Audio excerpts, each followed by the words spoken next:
Welcome to Oregon Voters Digest, the program that brings forward the social and political issues that are important to people living here in the Pacific Northwest.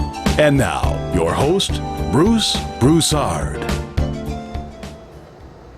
Welcome again to this segment of the Oregon Voters Digest. I'm Bruce Broussard, your host. I tell you, folks, we've been off for a month, and gee whiz, it's been good. We've been very relaxed and the like, and we've got a lot of work to be had here. There's a lot of things going. As you know, we're right into the summer months, and this, that, and the other. And the biggest thing on our plate, if you will, are the activities, if you will, of what happens, if you will, on the street. And in most cases, we got a lot of things talking about the whole issue of police. We just had a shooting here in the Portland metropolitan area. A young kid basically was just, out there, and he just fired off some rounds up in the crowd here, and some art show up here in Northeast Portland. And a kid, just a kid. Yeah. So anyway, but the bottom line is that we'll probably go a little bit more into that. But what we're going to do, we're going to start focusing, if you will, on some main issues that are affecting us all. I'm not going to get into national issues at this point in time, but one issue that we're very, very much interested in is the whole issue of law enforcement. You know, police work. You know, we've been bombarded, if you will, by the East Coast about shootings and police work and this, that, and the other. And so we're fortunate. So we're going to be fortunate this time around. We've got a gentleman with me that I've known for a number of years, but at the same time, he's been in an area, been employed, if you will, by Portland as a peace officer with the Portland Police for about 17 years. Yes, sir. About 17 years. I'm talking about Don DuPay, who's sitting here right near on my right and on your left, if you're looking at the show. And Don just recently wrote a book. He just wrote a book, Behind the Badge in River City. Boy, what an exciting book. I tell you, I read it. And I read it front to cover, to back. I mean, it was an enjoyable book. And so I really appreciate the fact that he dotted the I's and crossed the T's for me. And so what I'm going to do, I'm going to give you an opportunity to share that. But the bottom line, like he told me once before, before he got here, he said, Bruce, I'll come on, you read the book. And boy, I tell you, he did the right thing. He really did the right thing, because there were some things there that I had to just look at myself, and all of a sudden it was a good book to read. It was an easy read, if you will, and especially the fact that he had names of people that I was familiar with, and places, and etc. And during that time that I was here, right out of the Marine Corps, it was very, very interesting. So anyway, so you're going to have quite a time here with me today with Don DuPay, my friend Don DuPay. Don, how you doing, bud? I'm good, Bruce. Good, I'm enjoying being here. And Good. Well, what we're going to do, I'll tell you what we're going to do. What I did, just to make sure that we get right down to the meat of the matter, so rather than I doing all the talking, I'm going to let you do a lot of the talking. We put down some questions here that I'm going to be asking, and we're just going to go through them, and then periodically I might stop you for a moment. Sure. And just get a little bit more of it. Okay, so again, Don DuPay, give us just a quickly background in terms of the years you were on Portland Police, and just a little upfront, how you got on the force, and just go through a little flow. I got out of the U.S. Navy in 1959, and I joined the Portland Police in 1961 in April. I took all the tests, passed the psychiatrist, got myself buffed up so I could pass the physical exam, and joined.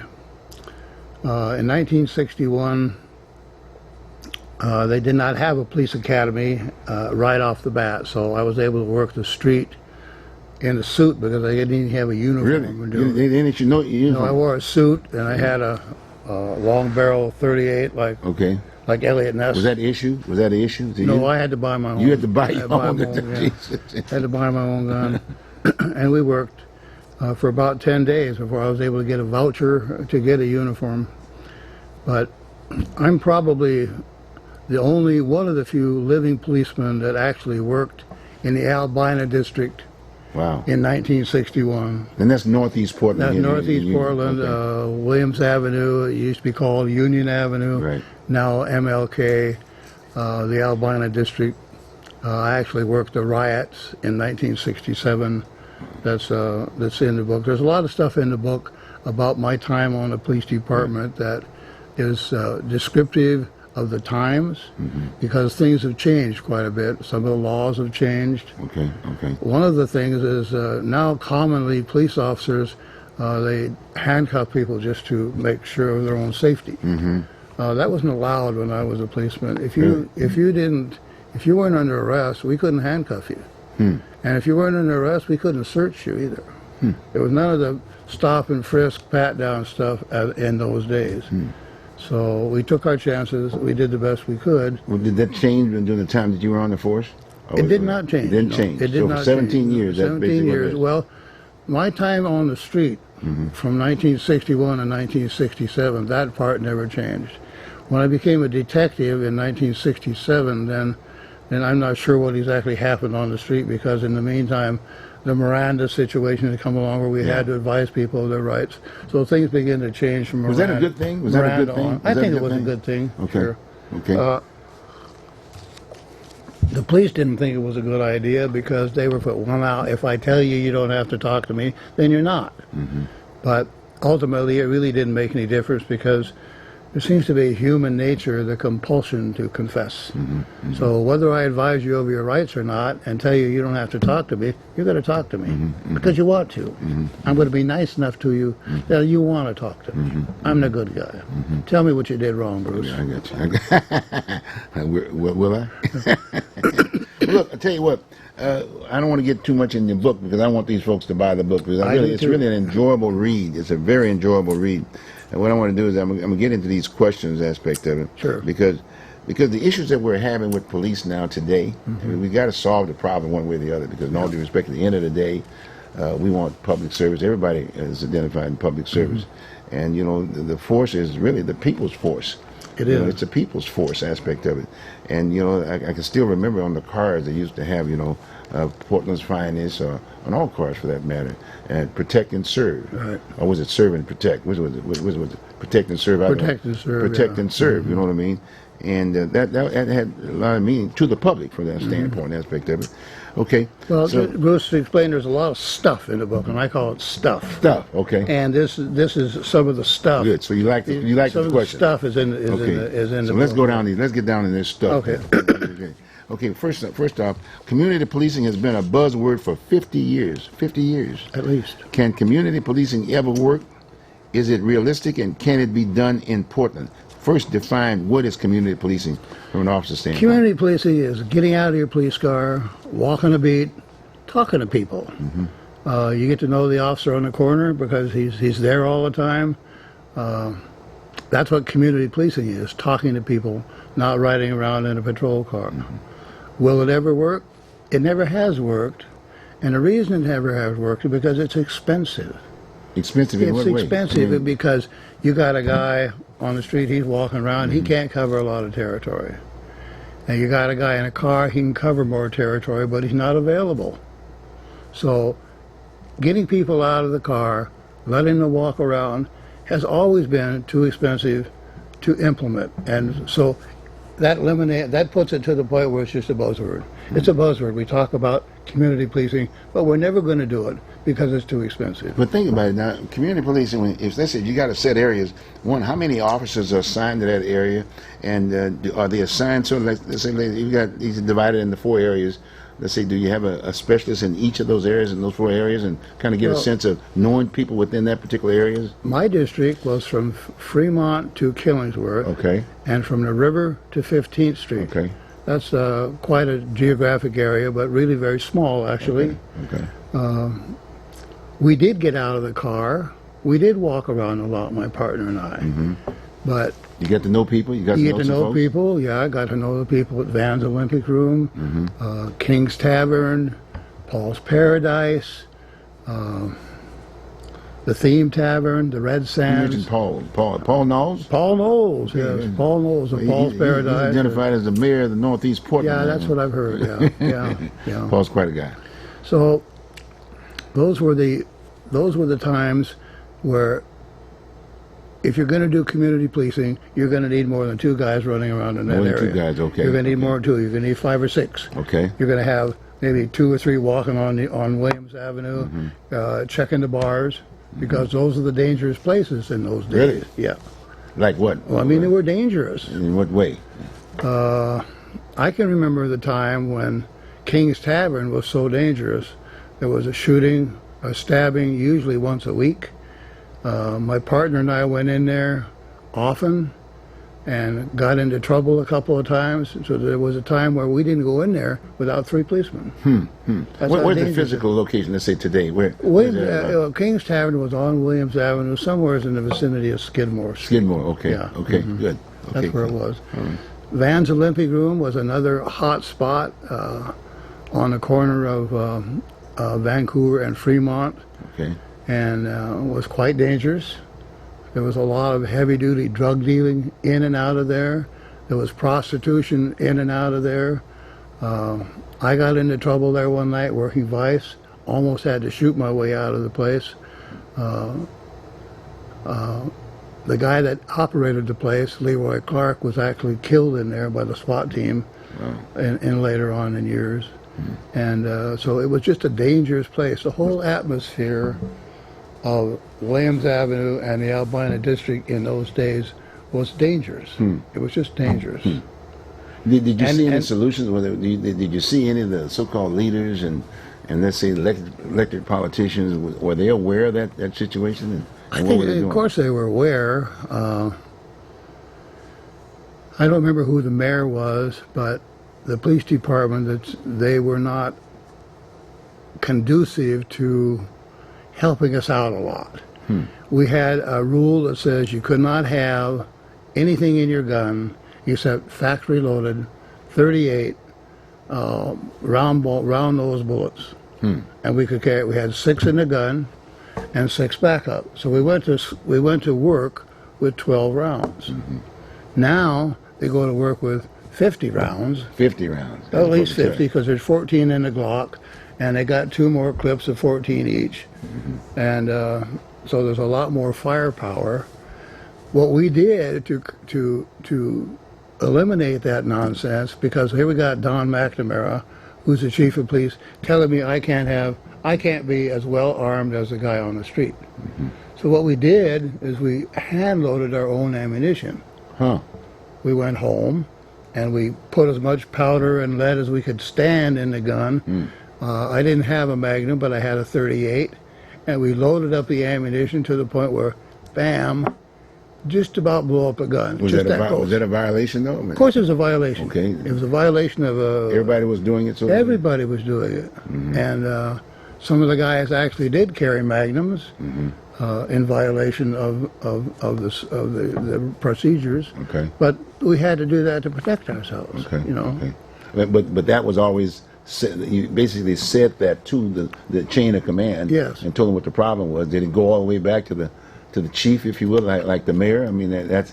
No, they didn't care. This was a rule, and you did it, and you did it. Policemen have always protected themselves against the structure. The structure. The command structure. We don't care what it is you say. We're going to protect ourselves. And so we did. Well, they should have been aware of that situation, though, as far as the command structure. I'm sure they were aware, but I'm not sure they were on the street cared. at one point in time. But then when they were on the street, it was a little different too, many years before. Okay. So when Don McNamara was a cop on the street, it was a different story. There weren't all those rules and regulations. So. Okay.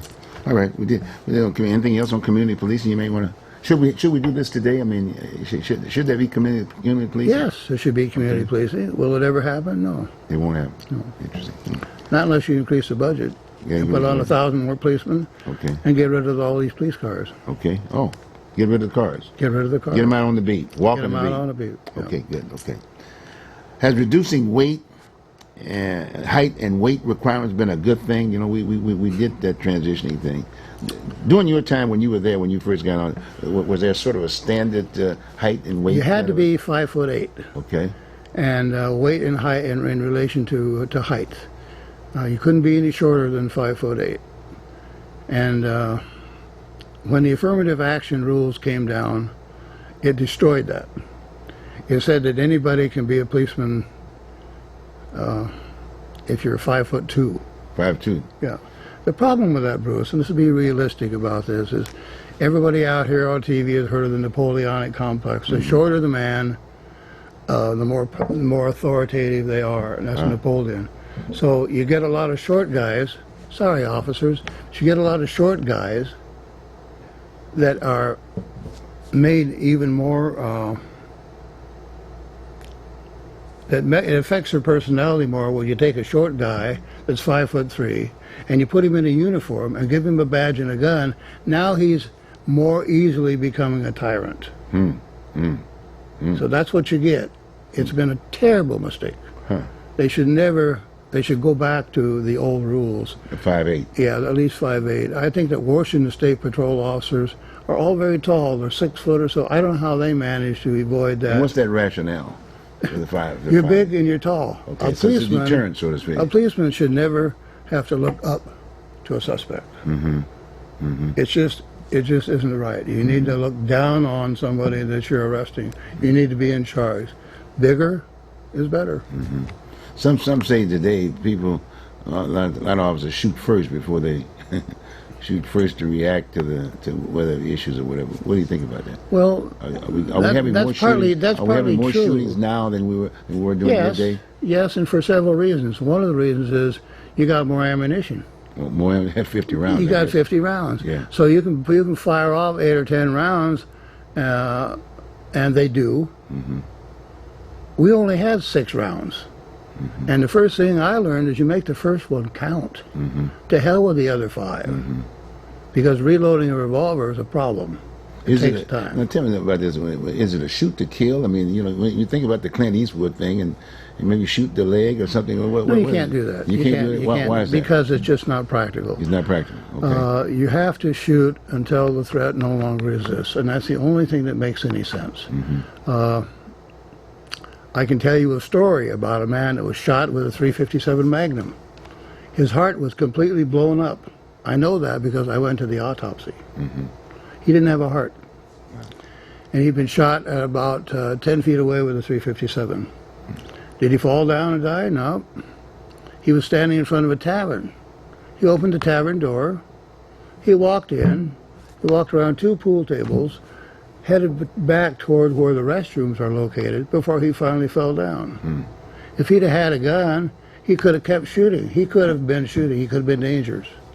So the only thing that makes any sense is to shoot until the threat no longer exists. And that's the training. Now, that's the training. That's the training, and there's nothing in the law about a warning shot. You can't just bang, bang, stop, or I'll shoot. You can't do that. And to try and shoot somebody in the leg, it's just not practical. Okay. Now that's part of training, right? That's part of training. That's the sign off. That's the sign off. Now, as we the people, we're represented by the mayor, right? Basically elected officials. We sign off on that kind of training, right? This is not something that you guys do on your own, right? Am I fair?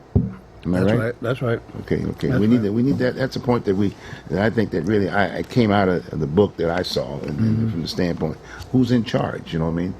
Are the police in charge, or are the people in charge? Yeah. The people that normally are in charge, right? Through the elected officials. Fair? Yeah. Okay. I think one of the problems, and I'm going to mention it here, is, and you're talking about the command people, the people who make these rules, is they allow these officers to carry automatic pistols. Okay. One of the problems with automatic pistols, and you can check on YouTube on how to clear a Glock. I don't want to know how to clear a Glock. I just want it to shoot. So automatic pistols jam. That's the nature of the beast. And if you only carry a pistol, if you only use it one time in your life, and it jams on you, you're in trouble. So I wouldn't allow any of my policemen to carry automatic pistols. I'd go back to revolvers, which never misfire and will never let you down. Now you're going to get a lot of arguments about that from guys that want to fire out bang, bang, bang, bang, bang. But it's wrong. Oh, wow. Okay. It's wrong. Well, what about this? What should be the role of women in police work? Now that's a pretty tough one. I know that's a pretty tough one there, buddy. That's part of the stuff that's in the book. That's pretty. I know it is. But what do you say? Just on the surface, what do you think about women on the police force? When you were there? When I joined the police department, they had what they call the Women's Protective Division, and basically women were social workers. If we had a child that was lost or a problem like that, If we had to have a woman come to a situation, we were able to call the women's division. Okay, oh, there was a women's division. There was a So women's they were division. on. Yeah, They were on. They were here, but they weren't allowed to ride around in police cars, and they weren't allowed to wear a blue uniform. I personally think that that's a mistake. That's Why- just why my is it so? personal. What do you think? Because a woman doesn't belong in a police car. A woman is not as strong as a man. They put themselves in more danger, and then when you add a one-man car or a one-woman car, now you got a problem. The word that was when I was on the street was, if I got a woman in the district next to me and she gets a call, now I got to go protect her. Or if she's coming to work to back me up, now I got the same problem I had in the first place. Now I got her to worry about. I got her to worry about. So I just don't think that women should be as involved in the street process of police work as they are now. No, I'm sorry. All right, let's see. Call me old-fashioned, Bruce. Well, hey, but I think that's wrong. I was in the Marine Corps. We sort of had some similar kind of. It's paramilitary kind of. Yes. Too, and it's a very dangerous situation. Are one-man cars practical or even safe, and how has that change impacted current officers' safety? One-man cars was, I think, a feeble attempt at spreading the wealth, if you want. Community policing, you can have more people out if you put them in cars, but that has never worked. You get a call, you send a cop, backup's going to show up. So that car who's supposed to be out there doing something else is not doing something else. He's backing me up. And that leads to policemen getting hurt as well as citizens getting hurt, because their words that should never, ever come out of a policeman's mouth is, I'm waiting for backup. I'm waiting for backup. Never. Baloney. I should never have to wait for backup. You don't send a single soldier into a combat. No, we don't. You don't. Why do you send a single policeman into a war zone? It's economic. But wasn't that discussed during your era, your time? Yes. Well, why didn't it change? I don't know. But hey, I don't know. There's a lot. You know of the chain of command. I mean, there's a lot of conversation about one-man cars, and I've always thought it was wrong. It's just not safe. It's not safe for the public. Yeah. Okay. How many people? You can talk about Mike Brown. He was shot because Officer Wilson was waiting for backup. He shouldn't have been waiting for backup. No. Okay. What is the single most important thing in police work? If I would ask you that question, what would you say? Integrity, Bruce. Integrity. What does that mean? Integrity means... It's a big word now. Integrity means that you're not going to lie on police reports. You're not going to embellish the police report. You're not going to lie for a fellow officer. You're not going to fudge on the honesty of an affidavit for a search warrant, which was common in my day. Common. I mean, the first thing I learned, and it's in the book, is how to lie out a police report, and how important getting your 12 traffic movers a month was, and somehow honesty in police reports wasn't important. It was the 12 moving violations that you had to get that made a difference. What happened to the guy that you said... A lot of folks were doing that? Yeah, doing on the street. I can relate a short story that's in the book which demonstrates the point. You got to get the book. You got to get the book. It was good. It was a good point you made too. Yeah. Well, what about a degreed officer? The difference between a degreed officer and a non-degreed officer. Let's say one had an associate degree or didn't have, or just high school education or whatever, high school diploma. Maybe he spent 2 years in the military and he's out. What do you think? Do we the better educated the police officer, the better. Okay. But having said that, they don't teach common sense in college. And if you don't have common sense, you can't be a policeman. And common sense, I don't know where it comes from, but it doesn't come from college. So if you don't have common sense, you're wasting your time as a policeman. Should that be included in there? Huh? Is there any way of identifying common sense in the interview? I don't know how you identify common sense. You just know it when you see it. Common sense is not common. That's common. That's what they say. I got you. Oh wait. What about this one here? This is going to be a good one thing here. has arresting prostitute ever been effective? And we've been having prostitutional situations for years, and they're saying that prostitute will never stop. I mean, but what about? Well, we arrested prostitutes when I was first on the vice squad in the early '60s. I've always thought it was a ridiculous waste of time. First place, I don't believe in arresting prostitutes. Mm-hmm. Why is that, Tom? Well, I think that if there was a solution to the problem of prostitution, if it is a problem, and I'm not sure it is, somebody a couple thousand years ago would have figured it out. You know, we wouldn't still be having stings where we trap the poor guy or the poor girl into thinking, you know, I'm really not a policeman. That goes back to the morality of vice work too, is lying about it. You know, you're working vice, you go into a bar, you're trying to pick up a girl. Are you a policeman? No, I'm not a cop. I'm a logger from out of town. You're lying. So when you get into vice work, lying is how you do your work. When you're in uniform, you're upfront about it. I'm a policeman, here I am, it's my uniform, I'm a cop. I'm not lying about nothing. But when you talk about vice, it's a whole different situation. It brings up this morality issue of what should I be doing this?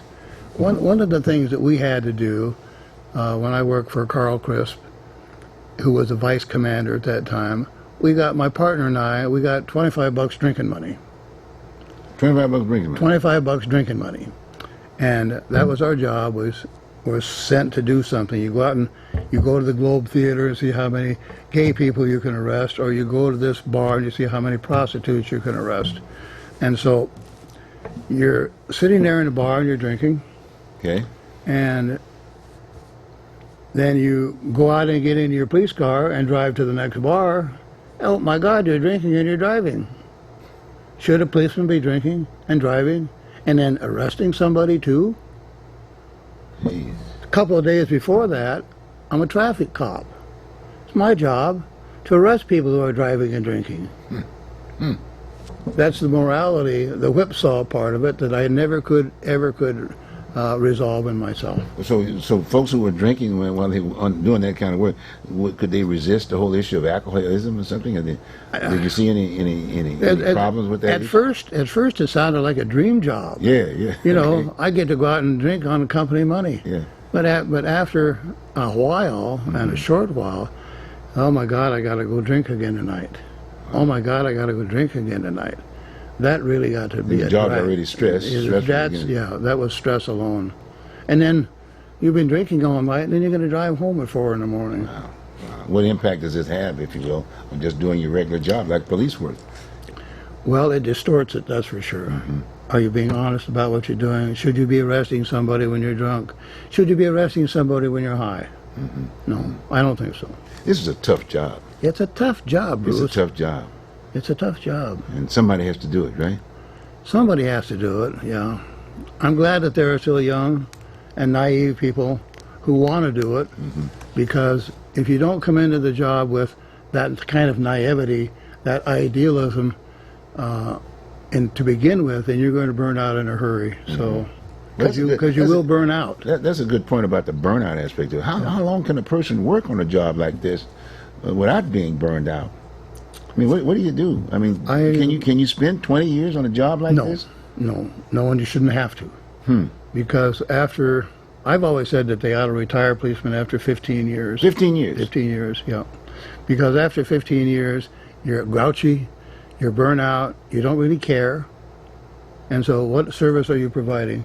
You're much better off to give the guy a good retirement because he did his time and send him off and let somebody new come in and let them burn out. That's a tough job. Yeah. Wow. It's too tough to keep. Are they doing that? Were they 30 doing that? years? Anybody that can stay with a job is 30 years has got to be divorced, a drunk, an addict, and a candidate for a heart attack. Wow. Too many policemen die just a short time after they retire. They don't get to enjoy their retirement. It's too tough. That's a tough job. It's a tough job. You know, we're getting ready to take a short break, but as you know, as we're going along, we're going to do more of this. But the bottom line is that I wanted to make sure you get this side of what it takes to be a cop. Yeah. And wearing that badge and wearing that uniform and the stress and all the kinds of things you have. It's just not normal life in many ways. No. And so this is one of the reasons why I wanted to do the show, and really I want to thank Don for being here and sharing this with us. We're going to take a short break, and we're going to come back, and Don, we're going to... Okay. You mind? You okay? I'm fine, yeah. Okay, fine. We'll take a short break, folks, and we'll be right back.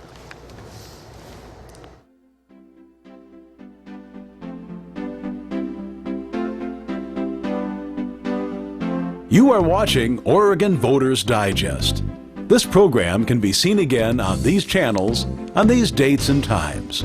Tell a friend.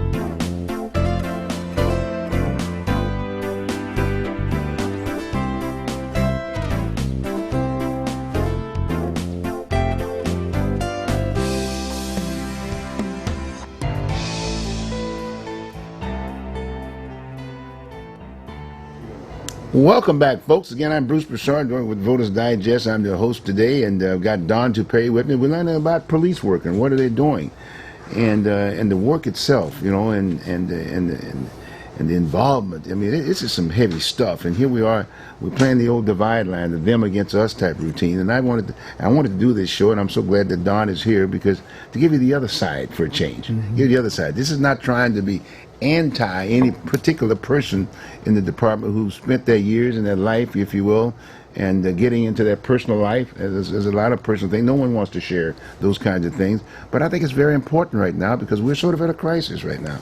You know, it's a them against us type of routine, and I think you need to hear this other side because we can't really start solving the problem if we don't know where we've been. That's right. If we don't know where we've been, how can we go forward? So this is what we're talking about, and it's not basically taking any sides. It's just here. This is a real cop. This guy's been on the force. He's been around. He's here, and he happened to be a vet too. By the way, he had some good thoughts about, hey, I want to be a policeman back in those early days, and that's what he wanted to do. And he burned out. I burned out. He just burned out, you know, and here he is today, but he's sharing it with us, and I think this is very, very important. And so hopefully you'll go out and you'll buy the book and read it yourself and dot the I's and cross the T's, because especially those who are really in charge. We are in charge. The people are in charge, and the way we're in charge, we elect officials, if you will, to do the job. And in the city of Portland, it's the mayor of the city of Portland, and then the mayor today is Charlie Hale. He's in charge. So he's responsible, if you will. The mayor's position is responsible for what happens, if you will, if it's bad or good, one way or the other. He's in charge, and that needs to really come across home. I really want you to understand it. I understand it, especially now that I've spent the time.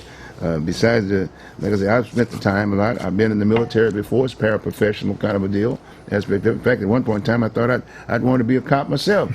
But boy, after talking to Don, I said, I don't know whether I'd been sitting here today. You know, I remember Smitty, a guy that I used to know in the police department when I knew him real well when I was a Marine and I was recruiting over here off of Union Avenue at the time on Shaver and MLK. And Smitty tried to get me when I got out of the Marine Corps to come on the force.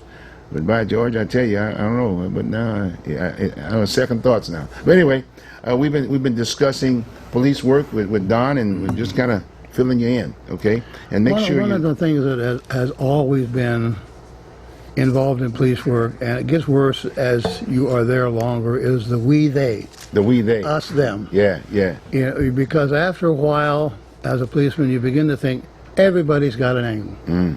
Everybody's a little bit crooked. And the truth of it is, that's not true. There are a lot of good people. There are a lot of wonderful people. So you get this, police work gives you that slant, that negative slant that says, well, everybody's got an angle, so I got to watch out. I got to protect myself from where did it come from? Them. Where does that come from? It comes from experience. It comes from experience. Okay. It comes from being around people who do have that angle, and not being, since a policeman are not in contact with the ministers and the good guys, you're seeing the negativity, and that negativity. So everybody looks the same. Everybody looks the same. Everybody's got an angle because you know it, because you arrested it before, and so you don't get to see the good side of these people. So you get that slant, and that slant is part of your stress. Okay. That slant is part of what contributes to your burnout. I'm sick of you guys. I'm going to go get drunk. Good point. Now, we hear this business about profiling. That's come out. And a lot of times people tend to identify that from the standpoint of blacks. As, the police are profiling black folks only, so to speak. But so what I'm hearing is that this culture is talking about, actually, it's a profiling of everybody. Basically, just kind of it's a culture, right, so to speak. You're always aware, regardless of what area you're in. Am I right or not? That's correct. Okay. Profiling is a word that's been kicked around for a long time, and I wrestle with the question about profiling. Is profiling bad, or is profiling good police work? Okay. Talk to me. If I'm riding around in my car or walking and I see something that I think is suspicious, am I profiling you because you're black? Give us an example.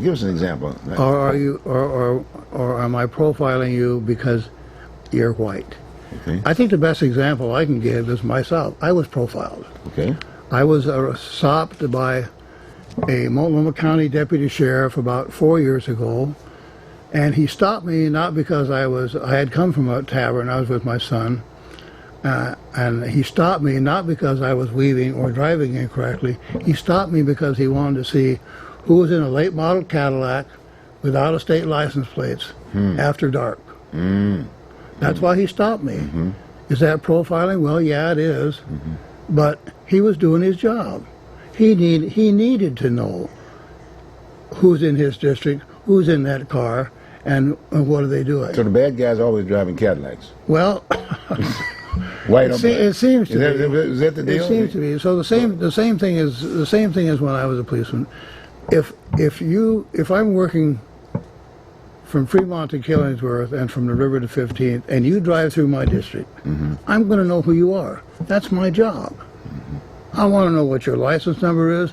If you have a record, what's your mugshot? I'm going to stop you because I need to know who's in my district doing what.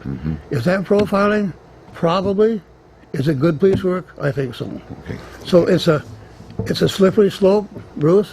Okay. It's a slippery slope. Okay. But for the most part part, it's part of the job. Okay. It's part of the job. Okay. Here's another one. There was this business about tasering folks. You see a lot of times you see people tasering folks or whatever. But I thought this would be a good one. Since tasers have been declared electronic torture devices, I want you to explain that, by Amnesty International, why are they still being used? Is that today? That's today. First, when did it come on board? Did it come on board during your time?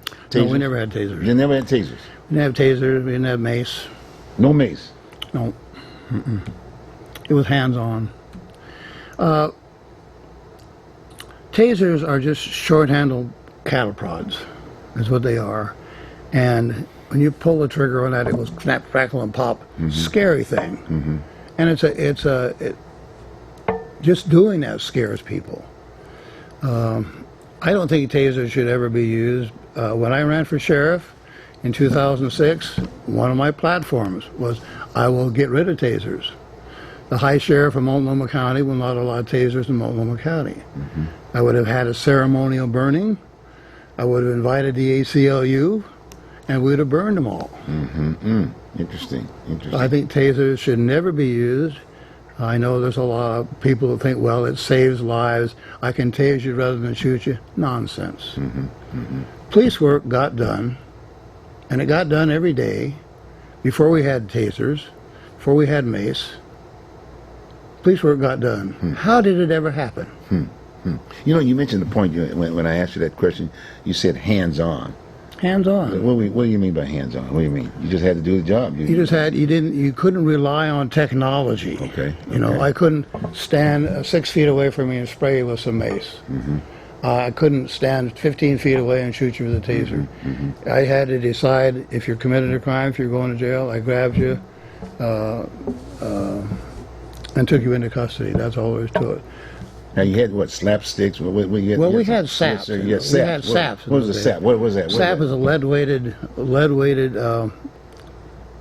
smacker. Is what Right. it is. Okay. Just, and we also used sap gloves, which were Okay. lead-weighted gloves, which Okay. protected your hands and also gave you more. So you wouldn't shoot first. You just No, we went didn't on shoot first. Yeah. No.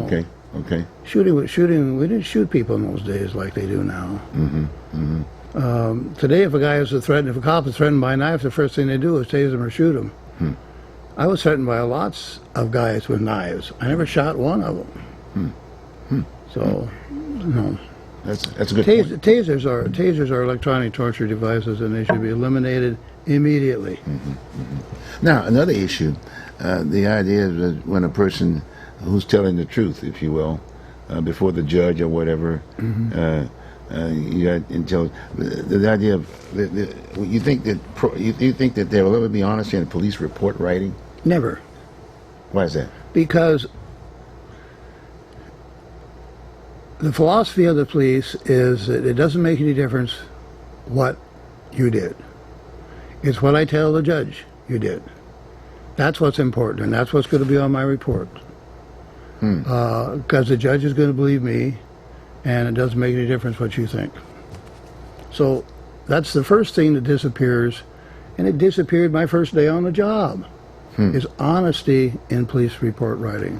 But where do we go wrong on that piece? I mean, the judge had to write. I mean, there had to be some policy making or something there. Well, where do we go wrong on that whole issue? Where we go wrong is the judge takes at face value everything that the policeman says in a report. Should he? No. Well, why is it? Because it's slanted. It's not correct. The first thing that disappears is the truth. So whether it's an affidavit for a search warrant, or it's I say that you jaywalked and you didn't, it's that basic honesty that just disappears, and it's just the nature of the beast. There will never be honesty in police report writing. Every report that you see is going to be embellished or slanted toward the officer's favor. But what about internal affairs? That's what they were supposed to be doing. I mean, they're supposed to be checking that thing out. I mean, you know what I mean? We got a police review board. I mean, what's up? I'm laughing. Internal affairs is the worst disaster ever inflicted upon the people for a number of reasons. Number one, the 14th Amendment says that equal justice for all. That's what it says, equal justice for all. It doesn't say the electricians can have their own police department, their own justice system. It doesn't say the plumbers can have their own justice system. And it certainly doesn't say the policemen can have their own justice system. And that's exactly what internal affairs is. It's their own justice system. Because if you mess up as a policeman, internal affairs are going to decide if you made a mistake. They're going to assess a penalty, and that's what the judge does. The penalty is usually suspension from duty for 30 days or something like that. So they've assessed a monetary penalty, and they decided you're guilty. That's illegal. Plain and simple illegal. Now, it's in the union contract that you can do that. Do it. Internal affairs is in the union contract. How can a union contract have something that violates the 14th Amendment to the Constitution? That needs to be stopped, and needs to be stopped immediately. Again, when I ran for sheriff, that was one of my platforms. I would have the county attorney immediately file a lawsuit in federal court stopping internal affairs because it's simply illegal. Another question that comes up all the time, you know, people say it all the time. So, well, gee whiz, a person shoots a guy or does something wrong or whatever, and all of a sudden they get off with paid leave. Yeah. Is that okay? Well, paid leave is probably not the best word.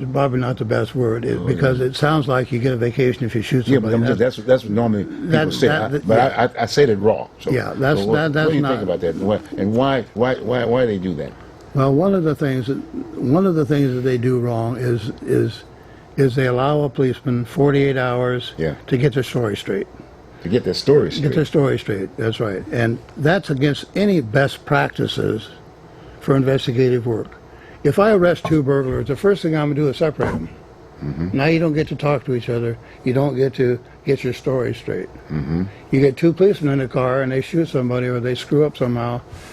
Oh, they get 48 hours to get their story straight. What? Get together? Get together? No, It's wrong. It's not in any.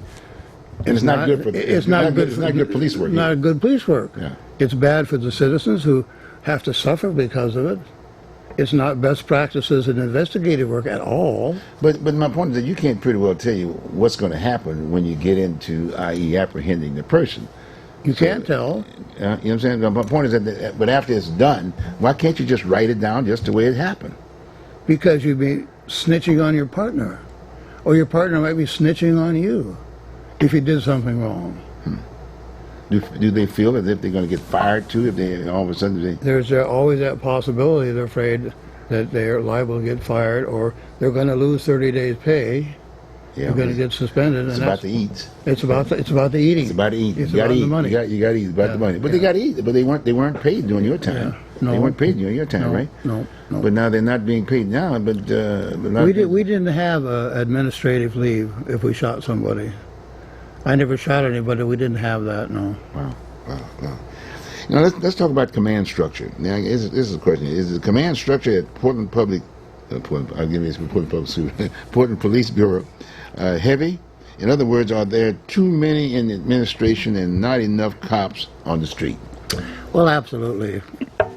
I'm still trying to figure out what police lieutenants do. I've never been able to figure that out. Each precinct has a captain. Each captain has his own personal police car. Each captain has their own secretarial staff. Do we need, I don't know how many there are now, Bruce. When I was a cop, there was probably 11 or 12 captains. Now I'm sure there's more than that. And in those days, a police captain made maybe 30 or 40,000 a year. Now they make 3 times that much. And so they're highly paid, and they need to be. They need to go back to kind of a military rule of how many people you can supervise. If a sergeant can supervise 4 or 5, a lieutenant can supervise 8 or 10, and then the captain's got all of the guys in the precinct that he supervises. There's just too many of them. They need to get rid of a lot of the people in the command structure and put policemen back on the street. We need policemen on the street.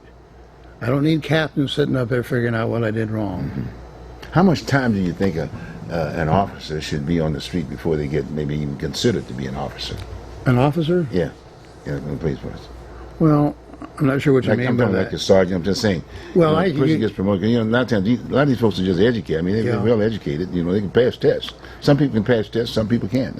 I think that you need at least 5 years experience in order to if you don't have 5 years experience, you're not a veteran officer, and you shouldn't be allowed to take a test for promotion until you're a veteron.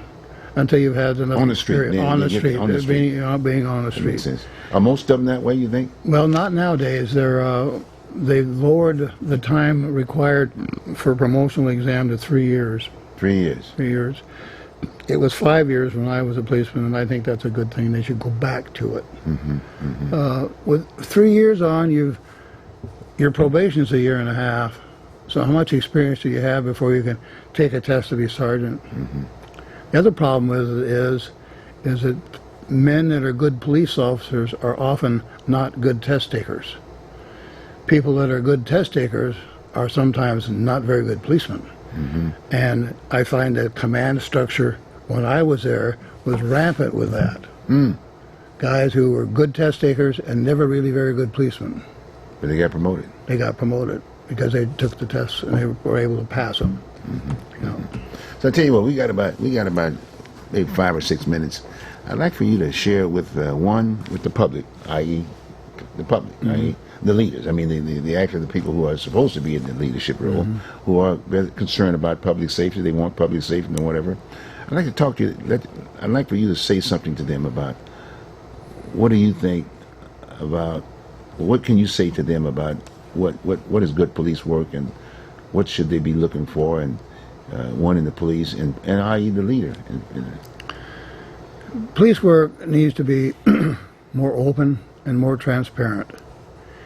And it's not because the police officers aren't, they're not held responsible to the citizens that they work for.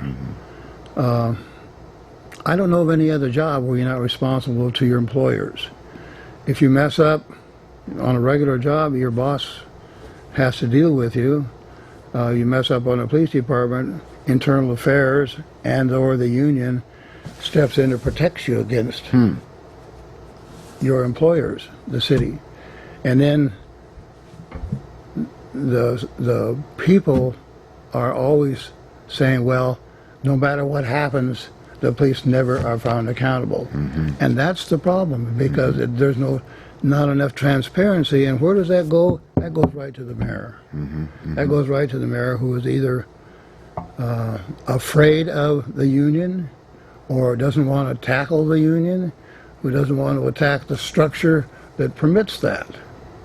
And so the transparency that's necessary can never be there the way that the structure is now, because the mayor is not the mayor. The mayor is a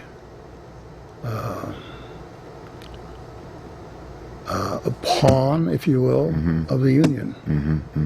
He needs the union support to get reelected.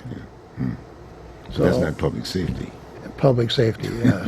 Now, It's what not about public so what do you say to i.e. Your former comrades? Well, there's not too many people like they're living here today, but what do you say to the policeman that's out here on the street today? What do you say to the cop today? Quit. We said a couple of things here. We've Quit. said a few things here. Huh? Get out of law enforcement before it destroys you. You say 15 years, right? 15 years is yeah. I wish I'd have stayed for 5 years, gone to law school, used that time to get a better education, and gone on with something else. Because here I am now, at my age, I have extreme PTSD. You know, and it really bothers me a lot of times. I can't still go by some of the areas in town where really terrible things happened. It was really painful for me in a lot of ways to write some of the stuff down in the book, because I had to relive the murders, the suicides, the heads blown off, that sort of thing. And that's the kind of stuff that will drive you crazy if you stay in police work that long. I don't know how anybody can survive 25 years of it. I don't know. They shouldn't. Quit. That's my advice. Young, idealistic guys, get out. Save your life. Find another job. I'm sorry. I found myself with that same trouble when I was teaching at the police academy. Here I am. How am I going to be honest with these young recruits and tell them the truth? That your life's work is an exercise in futility. How do you stand up there and tell them that unless you're honest about it? I'm sorry, son. Your life's work is an exercise in futility. I don't care how many burglars you arrest, there's going to be burglars. I don't care how many murderers you arrest, there's going to be murderers. I don't care how many thieves you catch, you're going to be thieves. And at the end of the year, what have I accomplished? Not much. Not much. Can you raise a family in the police department, you think, in the police work? I was able to raise a family, but then we were so low paid, my wife had to work all the time, so it took two incomes then. It probably does take two incomes now, because a lot of things are so much more expensive. You mentioned PTSD. Now, you got a psych. You guys have a psych. I mean, they've always had a psych for police work. A person is having some problems, stressing out, this, that, and the other. He goes to them, and then after he gets out of the door, he's okay. He's fine. No, we never had that. I never had that. You had no psych? There was no... You had your own... The what only do you think about the psych? The only people that I could go talk to was a police chaplain. A chaplain? The chaplain. That's a psych. And his name was Ed Stell, a wonderful man. He was the de facto counselor. Did it help out? Yeah, he helped me out a lot. Okay. He did. Okay. But there was no stress pension. No stress pension. There was no way to get out unless you had a heart attack or died or served your time. I couldn't do it because my health was deteriorating so fast. I was afraid I was going to die, and that's why I had to leave the police department. Well, you spent 17 years. You are getting a pension, I take it, right? No, I don't get a pension. You're not getting a pension. I don't get a pension, no. I left, and I've never been sorry that I left because I'm here alive today. And a lot of these young fellows, they're not here, they're dead because they're stressed out. No, I don't get a pension. Wow. Buy the book. Wow, yeah, that's an interesting piece about that. I mean, I don't understand something. They pretty well knew that you were pretty well stressed out. A lot of these folks are stressed out aspect of it. And I'm getting into the book now a little bit. Yeah, well, you quit, but the bottom line is that you should have gotten the pension or something. I should have got some kind of a pension. I always thought that 2 + 2 = 4. If I got PTSD from the police department, and I did, I was diagnosed with it, then you owe me a pension. Right. And well, you didn't pay into the system. You didn't pay into the present system, so you don't get a pension. So there was a lot of politics involved at that time. Some of the people that are not named in the book were responsible for my not getting a pension. Wow. That's something you may want to review again. Yeah. Okay. Well, folks, we have been spending the time with Don Dupay, and hopefully you've gotten a sort of a feel, an entree, if you will, before you read the book. You got to get the book. I'm sure it'll dot the I's for you and fill in the blanks for at least someone, because we are in a crisis at this point in time. We are. We've got to get down to the point where we can talk about solutions. We do need public safety. We do need personnel, if you will, to cover that. We do need folks on the beat, if you will. We do need law enforcement, if you will. It's a very, very stressful job, and so consequently, these people have to be paid right. As far as I'm concerned, they need to be paid, and then the public need to understand that who is the leader and what is that leadership. It's a very situation. It's a tough situation. So, Don, I want to thank you very much for being here, and we're going to do this again. Bruce, it's been my pleasure, and I'm looking forward to doing some more. So please get out there and look at the Behind the Badge in River City. It's a very interesting book, and I'm sure you'll enjoy it. And like I said, hopefully you'll have a wow. I'm still annoyed by it. I mean, every time I pick up the paper, I'm thinking about Don Dupay and reading that book. But again, it's been a pleasure. Okay, Don? Thank you so much. Thank you very much. Well, folks, that's it. Hopefully you'll learn this and tell your friends. We do a repeat, this piece, and you can get on YouTube, too, and check it out. And we're going to be doing a little bit more with Don in the future, okay? Have a good evening. I'll see you next week. Take care. Have a good one.